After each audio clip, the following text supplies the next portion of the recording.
Very much. Well, for Congresswoman Nicole Malliotakis, this is not about politics. This is quite personal. Her mother is a Cuban refugee who fled the island back in 1959 on the verge of the takeover of Fidel Castro. She still has 3 cousins and an uncle who live in Cuba. Congresswoman, very good to have you. What do you make of this? What should we do?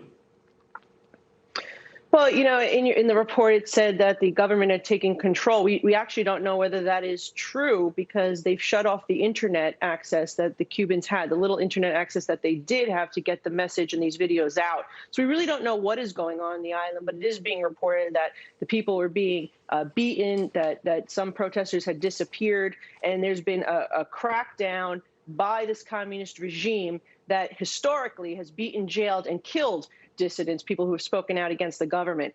What I would like to see President Biden do is be very strong and say unequivocally that we stand with the Cuban people against a communist dictatorship and that we want to see freedom. We want to see a move toward free and fair elections, allowing the Cuban people to determine their future. But certainly for the short term, we also want the internet access to be put on, allow the people to protest without being attacked and abused by government officials, and allowing them to speak their hearts and minds at this moment. It's such a pivotal moment. And in addition to that, I mean, look, the situation in Cuba is so dire. They don't have food. They don't have access to aspirin, to soap, basic things. And that is why they are uprising right now. They've had enough. They are tired of living in squalor and seeing the communist regime take everything that comes into this island and live as kings while the people live in squalor. All right. Now, we have been able to confirm, to your point, Congresswoman, that Cuban authorities have apparently shut down all social media sites. They include Facebook, WhatsApp, Instagram, among others. I wonder if you've been able to reach family members there and what they are telling you. We have not heard anything, and obviously social media is the way that they communicate. Right. We have not heard anything, and certainly we're concerned about the status of what's happening there. But I think it's very important right now for Democrats and Republicans, just put the politics aside, understand that there are people who want basic human rights. Okay, liberties and freedoms that we take for granted in this country. And to hear Bernie Sanders blame the United States of America is absolutely shameful, that he is covering for a communist, brutal, murderous regime. And quite frankly, that point is complete nonsense.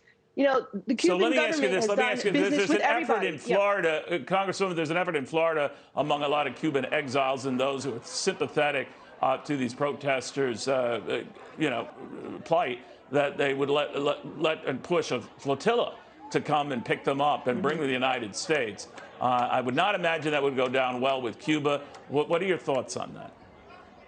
Well, it would be nice if President Biden tried to help arrange for this to happen. Look, you can't send money to Cuba because the regime takes it. If there's a way that we can send humanitarian aid, food, medicine, those necessities, soap, toilet paper, if there's a way you can send that to Cuba and allow for that to be given to the people, that would be a major step in the right direction.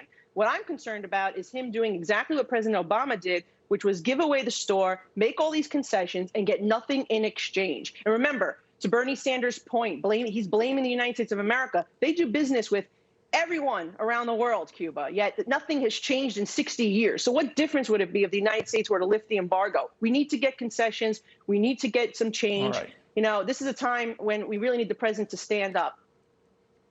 All right, Congressman, we'll see what happens. Thank you very, very much for taking the time. I hope your family members will be okay through all of this. I want to pass along some news concerning the former Arizona